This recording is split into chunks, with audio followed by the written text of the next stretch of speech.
What's up guys, Corvus95 here and welcome back to Gateshead Glory for the final episode of this week. And it's the end of the first season now, so we are going to do a season overview, see what happened, not just in our league, but in the Champions League, in the Premier League, in La Liga, Ligue 1, all that stuff.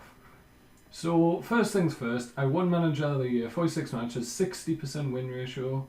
Gary Mills at Wrexham had a 51% win ratio. He played 49 matches somehow. I'm not sure how he managed that. And, yeah. So, we did pretty well. I was very happy with the season and how it went. So, let's have a look at the end of season awards. Ryan Bowman actually getting Player of the Season. Ben Clark in second with 24%. Danny Johnson in third with 21%. This is the team of the season. We've got Johnson, Bowman, Phillips and Simmons, Ramshaw and Parsons. Surprise Ramshaw going ahead of Mafuta. Holden, Shaw, Clark, Baxter and Pearson. Why? So they put the striker, John Shaw, at centre-back because he's decent at centre-back. He's not great. He's not good even. But he can play there. So they put him at centre-back rather than at striker. And then Pearson in goal. Pearson was very good. I'll be looking to hopefully sign him on a permanent if possible. If not, see if we can get him on loan again. My goal of the season, Rob Ramshaw versus Aldershot. Let's have a look at this. Can't actually remember this one. Let's have a little look, see. Right. So Baxter here on the right gets a cross in, and Ramshaw smacks it in. Quite good goal. Not the greatest, but that was our goal of the season. Adnan Maric got signing of the season. He didn't really play much. He only played 8 games. I didn't think he did that well. Well, he played 11 total. He did okay at the start, but then I just didn't play him anymore. And then young player of the season, Ryan Bowman, 24 years old, got that. Surprised that he got that age 24. Let's have a look at the stats. Top goal scorer, Danny Johnson with 37 in all competitions. Very happy to have him in the squad. 27 in the league. He's a decent player. He's not, like, if you looked at his stats, you wouldn't think, oh, he's a 40 goal a season player. But he did very well this season. Ryan Bowman have highest average rating, 7.32. We did miss him for quite a while. Bowman and Johnson both got 14 assists. Rob Ramshaw had 78% pass completion. Most player of the matches was Bowman with 7. Most yellow cards was Mike Parson with 14, and Rob Ramshaw and David Dunn both got a red card each. Season review, we lost in the third round of the FA Cup against Middlesbrough. We won the National League, we won the FA Trophy. Match of the season was apparently the 3-1 against Torquay, which I believe I actually showed on camera. It's weird that that was the match of the season. And the moment to forget was 3-1 loss to Welling.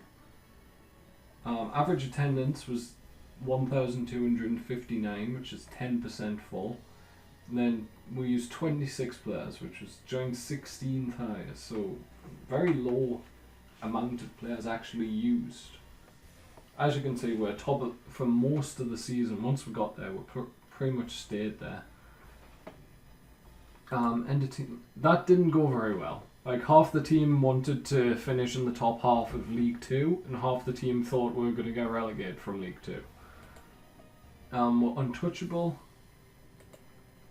Scouting report. Injury report. This is what I wanted. It's a missed. So Joe Hales missed 6 weeks with a sprained ankle. It was his longest, but he missed 26% of the season. Ryan Drain, who I'm just going to let go. He's not contracted anymore. He's nowhere near good enough. He's been out for 3 months with tendonitis in his knee. John Shaw, as I mentioned, 22% of the season missing. 3 months he missed with a torn hamstring. Gus Mafuta missed 15% of the season. Jimmy Phillips missed 13%. Where is he? Where's what's his name? Ryan Bowman. He only missed 12 days. I could have sworn he was out for longer than that.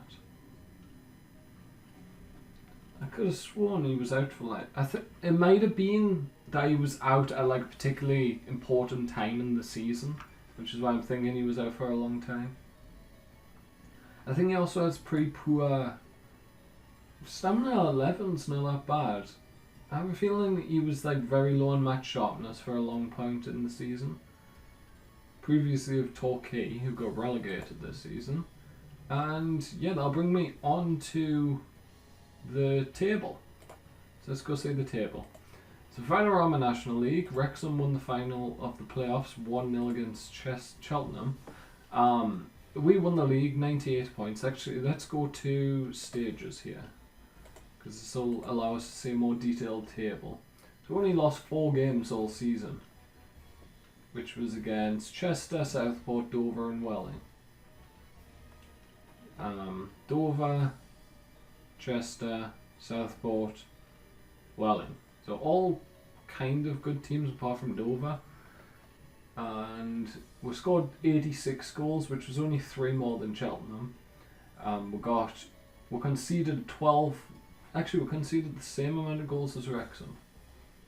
So Wrexham's defensive prowess is what made them get so high up in the league. Goal difference was by far the best. Points was by far the best. That goal difference isn't that good compared to like the point difference. Torquay, Halifax, Aldershot and Altrincham going down. Should we have a look? We'll have a look at the stats as well. So we'll look at player stats. Player detailed. Okay, so appearances doesn't really matter. Somehow appeared more times than there are games in the league. And yellow cards, someone from Boreham Wood got 20 and a red. So Connor Clifford not very good in terms of discipline. Red cards, Tom Newey for Boreham Wood got 3 red cards. Player of the match, someone from Braintree got 8. Of course we had... Where is he? Ryan Bowman got 5 in the league. Average rating was Mark Carrington for Wrexham. They had the 2 best rated players in the league. Goals wise, Dan Holman from Cheltenham got 31. Danny Johnson was 2nd. We also had John Shaw in 18th with the 13. And Ryan Bowman also on 13. So both of my secondary strikers getting the same number of goals. Average minutes per goal, 113 minutes. Ben Strevens needed to score 13 goals in how many games? 11 first starting appearances, 23 sub appearances. That's very good. Danny Johnson 7th there. Darren Holden, most team. Oh, that's just, yeah. Penalties, Ryan Bowman with 3 out of 3. Well done. I mean, there's a couple more there with 3, but only 1 more. Dan Holman, the guy who got top goal scorer, also scored 3 out of 3. John Shaw got 2 out of 2. So well done to him. Assists, Jack Hartley for Gilesley got 13, as did Jack Munns at Cheltenham. Our best assister was Ryan Bowman. Well done to him with 10. Dribbles per game, did we have anyone up here? Not really. Defending wise, Matty Patterson getting 5.42 tackles per game. So really solid in the midfield. Darren Holden actually getting the most mistakes in the league. He only made 1 mistake that led to a goal, however. He led that chart by quite a way, 26 more mistakes than anyone else. Key tackles, Alex Whitmore for Gateshead, on loan for us. I don't think I'm going to be getting him back. I think I can get someone better. If we have a look at his stats. Decent tackling, marking's a bit poor. I could get him back, we'll have to see. He's on loan from Burnley. They actually wanted me to pay them for him, to let him come on loan. And I think I can get someone better without having to pay. And no one else on that list we had. Okay, so let's go down to National League North, see who got promoted. Solihull Moors and Stockport going up. FC United going down. And then National League South, Bishop's Stortford coming up, and Maidenhead. Right, let's go up a division. So League 2, let's see who we will be facing. So the playoff final hasn't actually been settled yet. When's the playoff final? 30th of May. So it's actually today. So Leyton Orient, Carlisle, Northampton automatically going up, and then either Portsmouth or Plymouth are going to go up as well. Hartlepool and Accrington unfortunately getting relegated, so we won't be facing them next season. And who did well? John Stead, of course, at Notts County, very good player. Premier League days in the past at like Blackburn, Sunderland, Derby, Sheffield United. I don't know if they were in the Premier League then. No, Sunderland were in the Championship one season, Premier Division. He had one season in the Premier League at Sheffield United, but very much a second tier striker. Craig Markell-Smith as well at Luton, 21 goals. Well done to him. 3 players actually tying for the Golden Boot. We'll have to see if there's any players here who we can snap up perhaps on this, on the stats page, who've done very well this season. Hopefully get them in the squad for next season. League 1 we'll have a quick look at. So it looks like Barnsley beat Sheffield United to go up to the Championship along with Wigan and Millwall. I know Millwall just missed out in real life, so they've done it in the game. Blackpool getting relegated along with Colchester, Bury and Crewe. We actually had a Colchester defender on loan at us this season. Crewe have some good facilities, so we may be able to steal a couple good youth players from them, because they'll be in League 2 next season with us. Going up to the Championship, Hull went through the playoffs 3-1 against Derby. QPR and Fulham also getting promoted. Birmingham, MK Dons and Preston getting relegated. And not much else there. Anything really of note. Bolton managing to stay up. Well done to them. And now the Premier League. So Man United won on goal difference, 6 ahead of Chelsea. Actually lost more games than Chelsea, but they won 1 more and drew 3 less. Man City very close as well, 3 points behind. Tottenham beating out Arsenal for their 4th place. Everton and Liverpool making up the top 7. That's a very strong top 7. Like, that's the big 7 clubs in England. Maybe not in that order, but like Leicester in 8th. After last season, I understand it. The game makes them good. Newcastle actually going down, along with Aston Villa and Crystal Palace. Crystal Palace seem to have the worst squad in the Premier League in the current version of Football Manager. They always seem to get relegated. Sunderland managing to stay up with Swansea and Norwich. Anyone else surprising? Bournemouth up in 10th. Very well, very good season for Bournemouth. Jamie Vardy had a party and got 24 goals. He got 24 in real life, didn't he, as well? So well done to him. Aguero with 20 and Lukaku with 18. Ozil, highest average rating. Juan Mata, De Bruyne and Baines. Wow, Lyndon Baines with 15 assists from left back. Crosses are OP. That's all I'm going to say. Player of the match, Ozil got 11. We had Courtois with 18 clean sheets. Storming away from De Gea there. Yellow cards, Huth getting 13. So Newcastle are actually going to be a Championship side next season, and they're our affiliate club, so we may be able to take a few better loanee players next season from Newcastle. Okay, so we will have a quick look at the FA Cup. Who won that? It was Chelsea 1-0 against Leicester in the final. Any surprises in the semis? Brighton making it to penalties against Chelsea in the semis, and Stoke making it to penalties against Leicester in the semis. League Cup, or Capital One Cup, Brighton actually winning the Capital One Cup against Man City. So Brighton making it to the semi-finals of the FA Cup, and also winning the Capital One Cup, the Carling Cup. I say that every time. Burnley with Sam Vokes and Hennings both getting 3 goals. Community Shield, Chelsea beat Arsenal on penalties. Then you had Johnson Spain Trophy won by Portsmouth against Oldham. And of course the FA Trophy won by us on penalties against Wrexham. Okay, let's go to Liga BBVA. It is called that. I wasn't sure if it was La Liga or Liga. Wow! Atletico Madrid winning La Liga. I'm going to call it La Liga. By 5 points over Barcelona there. Real Madrid, disappointing season on 81. Valencia doing much better than in real life, getting 74. Sevilla, 69. Villarreal, Real Sociedad. Athletic Bilbao, a bit disappointing from them, down in 9th. Yeah, Las Palmas, Sporting and Granada going down. Eibar managing to survive once again. Ronaldo, top scorer. Neymar second. Suarez third. They really need to boost the power of players like Ronaldo, Suarez, Neymar, Messi in the game for next season, for next year's FM. Because Ronaldo's not going to get 23 goals in La Liga unless he's massively injury hit. At this point in his career, at least. Messi, of course, the most player of the matches. He always gets that award. Even when I've saw Messi be 41 before in game, and he still was getting most player of the matches in the season.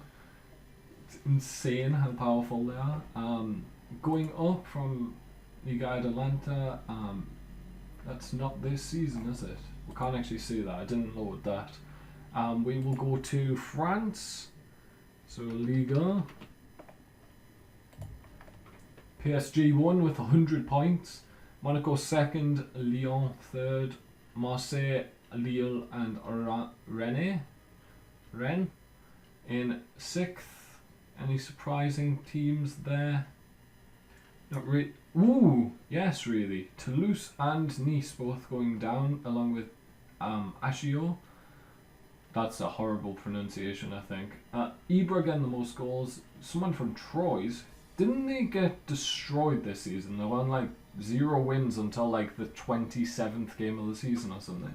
Managing to stay up, that's probably the biggest surprise there. That along with Nice going down. I think Toulouse really struggled this season. Corentin Jean, 20 goals for them. Fekir for Lyon, 17. Cavani, highest average rating. Darda with 12 assists for Lyon.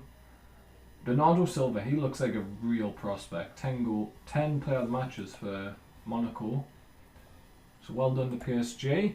Let's go, not Juventus. That may be a prediction for what's going to happen in Serie A. Ooh, Lazio won. Wow. So Lazio coming out of nowhere to steal top spot from Juventus. Roma coming in 3rd.